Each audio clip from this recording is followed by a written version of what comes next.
Hello students, this is a class for BA Part First students of English Literature. We will be studying a poem by Andrew Marvell, Thoughts in a Garden. As the title suggests, the poem is about a garden where the poet must have enjoyed thinking in a privacy. Andrew Marvell was a metaphysical poet like John Donne and Henry Vaughan. You all know the basic traits of metaphysical poetry. These poets bring far-fetched images in their poetry. They like to introduce hyperbolical sentences, hyperbolical expressions, and they love to introduce obscurity also in their poetry by adding scholastic allusions from scriptures and intellectual books. So, this poem, even though it is written on a garden, you may expect far-fetched images, hyperbolical expressions, and an example from scriptures also, like Bible. The present poem is written on the theme of preservation of nature. Thus, it is very relevant even today. It grows love for nature in the reader. Its style is metaphysical because it uses the conceit, forceful argument, allusions, that is to say references from sources like Bible, mythology, and metaphysical philosophies. He compares the scene of garden to the happy garden state of Eden, the biblical paradise in which God created Adam and Eve for the first time to live there. The poem ends with the speaker imagining the garden as its own cosmos, with the sun running through a fragrant zodiac and an industrious bee whose work computes the passage of time. The poem is written in heroic couplet. Couplet is 2 lines stanza, and the heroic couplet is a form of, you can say, writing poems.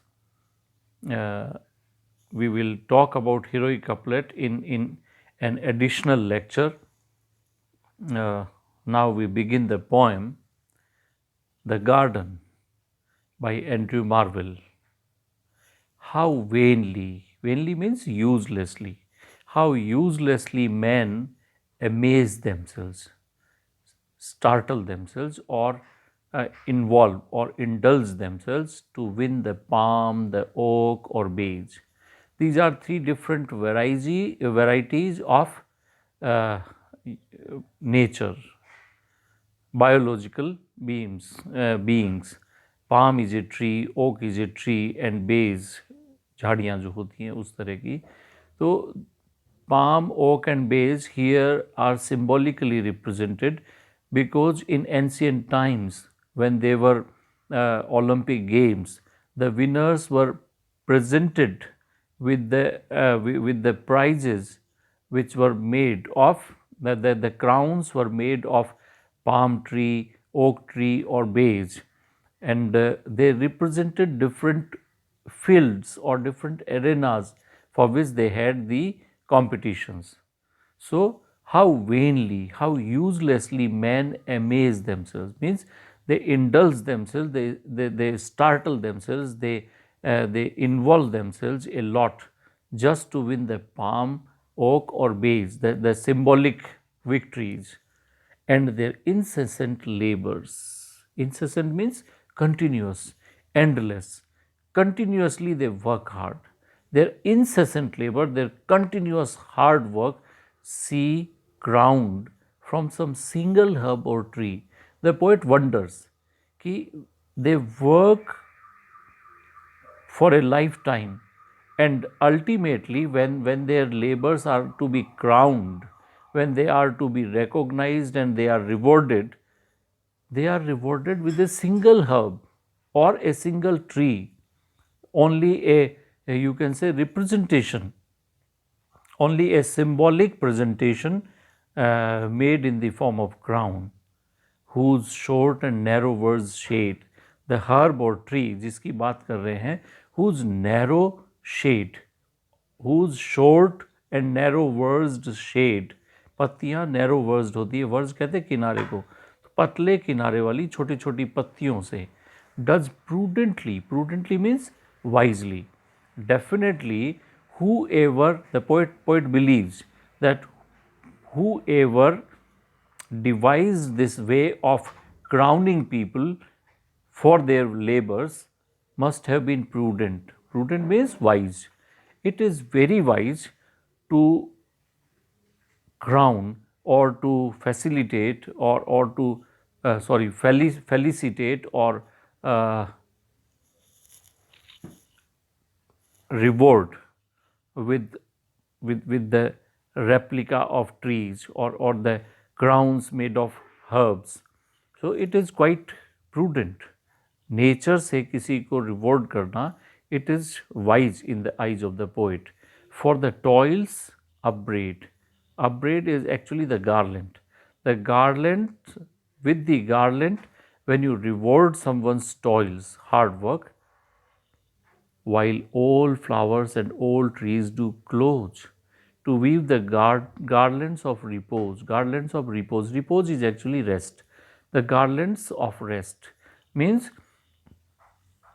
your lifetime labors are rewarded with a single herb or tree, whereas all the flowers, all the varieties of flowers and all the trees close together, they cluster together to weave the garland of repose. They can give you rest, a complete rest. You struggle and you get a single herb, a single crown of some vegetation. But the poet says, you don't need to struggle. You don't need to indulge in various kind of labors. You can repose. Repose means rest. और वो rest कहाँ कर सकते हैं? In the fullness of the gardens, where there are trees, where there are flowers, and you can enjoy there. The poet says, fair quiet. Quiet means peace, calm, and the poet addresses as if he is addressing to a human being. Fair quiet, admires the peace. Fair quiet, have I found you? The means you. Have I found you here? क्या तुम मुझे यहाँ मिलती हो? और यहाँ मतलब in the garden. The peace is found in the garden and innocence. शांति कहाँ है? In the garden. You struggle all your life, but you are rewarded with a leafy crown. एक लीफी क्राउन से आपको रिवॉर्ड मिलता है, लेकिन यहाँ तो पूरा गार्डन है और यहाँ पूरी शांति है. No labour, no hard work. तो he says fair quiet, have I found you here, and innocence. और यहीं पे in the garden what else is there? Innocence. Innocence किसको कहते हैं? इनोसेंस इज मासूमियत. When you do not know what is sin. The lack of sin is the state of innocence. So he says, you are innocent. You do not know what is right, what is wrong. That state is innocence. So quiet is there and innocence. Or innocence को poet says, thy dear sister.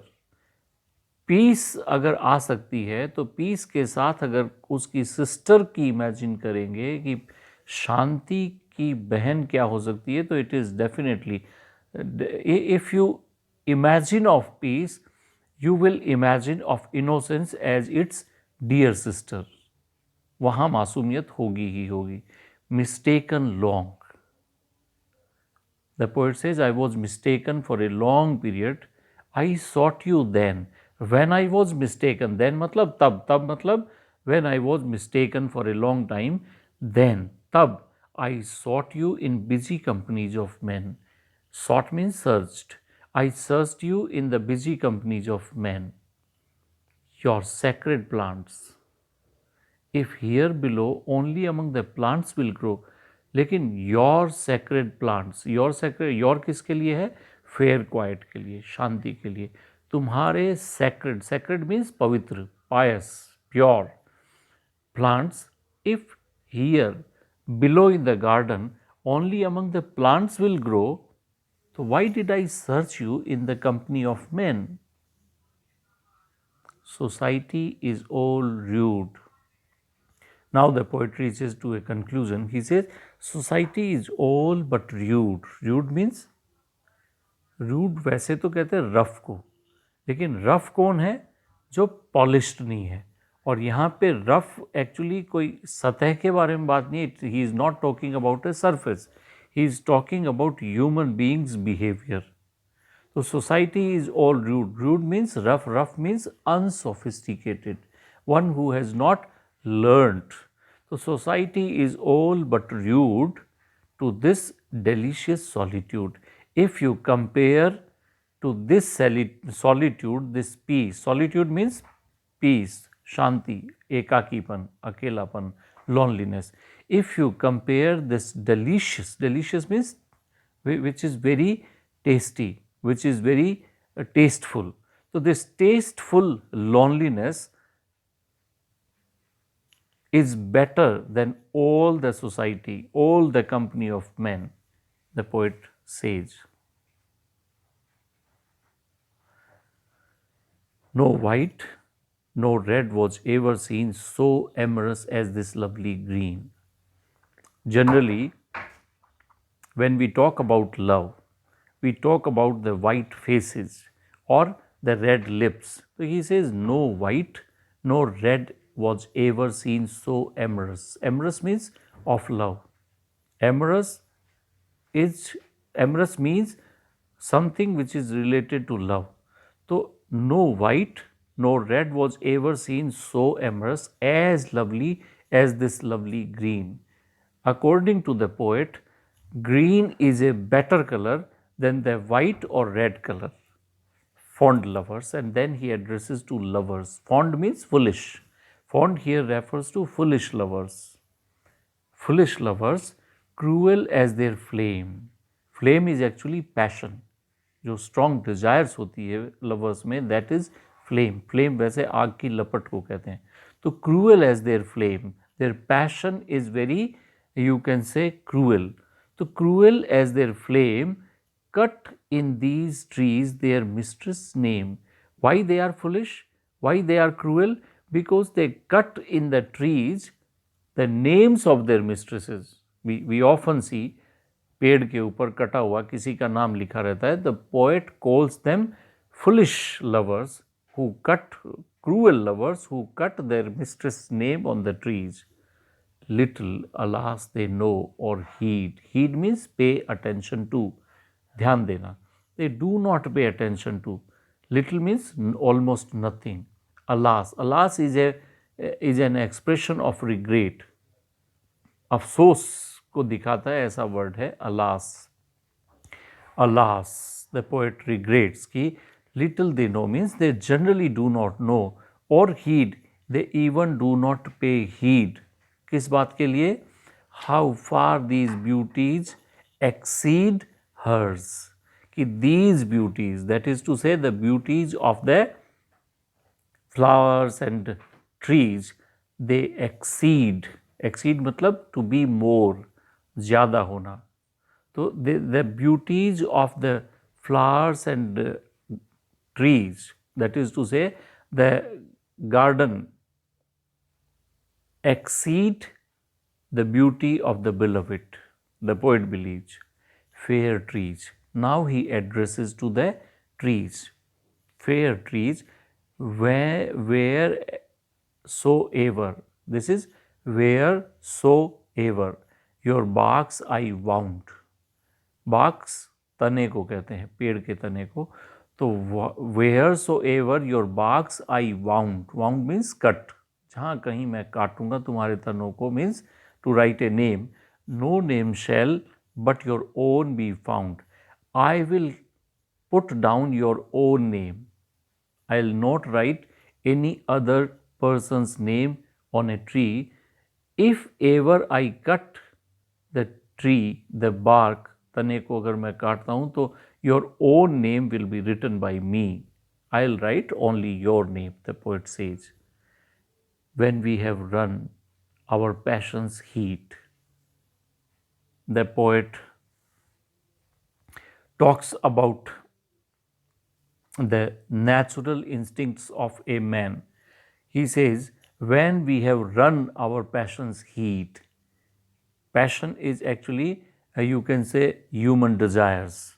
When the heat of these desires are run, that is to say, when they are spent, जब खर्च हो जाती है आदमी में patience की quality, जब उसकी डिज़ायर्स ख़त्म होने पे आती है, तब love hither means here, love hither means here makes his best retreat means coming back, come back. तो बेस्ट रिट्रीट क्या है लव की? Love will come back to garden only, he will come back to trees only, he will come back to nature only. So when we have run our passion's heat, love definitely comes back in the midst of nature. Haither means here only, matlab in the midst of nature, the gods. Now the poet gives allusions, he adds allusions, कहता है gods, that mortal beauty chase, the gods. He talks about mythological references, पौराणिक कथाओं से निकले हुए कुछ references वो add करता है. He says gods that chase mortal beauty. Mortal means one who will die, that is to say earthly, धरती पे रहने वाली जो भी ब्यूटी हैं, जो मरणशील होती हैं, जो कभी न कभी मरती हैं. ये actually mortal is in contrast to gods. Gods are immortal and human beauty is mortal. But gods chase means follow, they pursue the mortal beauty. Sometimes what happens, even gods come on the earth to follow or to chase some mortal beauty. Still in a tree did end their race. Ultimately what happens? They end their race. Race means follow करना, chase करना. तो उनकी race कहाँ ख़त्म होती है? They end their race in a tree. Ultimately वो trees पर आकर ख़त्म होती है. कैसे? He gives you two examples. Apollo hunted Daphne so. Apollo is sun god. He is also considered to be god of music. So Apollo, the god of music, the god of sun, hunted. Hunted means followed, chased, tried to win Daphne. So means in this manner only. So he tried to win the favors of Daphne. वो उसका दिल जीतना चाहता था Daphne का. किस लिए? Only that she might grow laurel. Laurel एक प्लांट है, तो लॉरेल में तब्दील हो सके ऐसे. Ultimately what happened, she turned herself into laurel to save herself from Apollo. And Pan is a god of forest, जंगल का देवता. Pan did after Syrinx speed. Speed means run, run means chase करना, follow करना, hunt करना. ये सारे अलग अलग शब्द यूज़ किए गए हैं just to tell कि they were following some human being, some mortal beauty. So Pan, the god of forest, speed after Syrinx. He chased Syrinx. Syrinx is the lady जिसका पीछा उसने किया. He wanted to win this lady, not as a nymph, not as a nymph is actually fairy. एक फेरी की तरह से, एक परी की तरह से नहीं पीछा किया उसका, but for a reed. Ultimately Syrinx turned into reed. reed किसको कहते हैं? बांस को. तो उस बांस से what did happen? Pan received reed, और reed से उसने बनाई बांसुरी, फ्लूट. तो flute is made of read. So you can say their love culminate मतलब उसकी चरम परिणति किसमें हुई कि पैन के होठों पे आपको बांसुरी मिलती है। और वो बांसुरी कैसे मिलती है, क्यों बनी? Because he chased Syrinx and Syrinx turned herself into a reed, and therefore he cut the reed and he made a flute out of it, and he always keeps it with him. So this is the story. If you go into Ramayana, even Sita turned herself into a vegetation. वो भी जब राम उसके hair को पकड़ने की कोशिश करते हैं, जब सीता धरती में समाती है, तो that also turns into a you can say weed, जंगल की घास में तब्दील हो जाती है, जिसको हम लोग बड़ा पवित्र मानते हैं। तो the poet wants to say कि the mortal beauties turn themselves in the end of the race into trees and plants. We'll do the poem up to this part only. Rest of the poem we will do in the next lecture. Thank you very much. If you have any problem regarding this poem, you can call me, you can WhatsApp me your queries.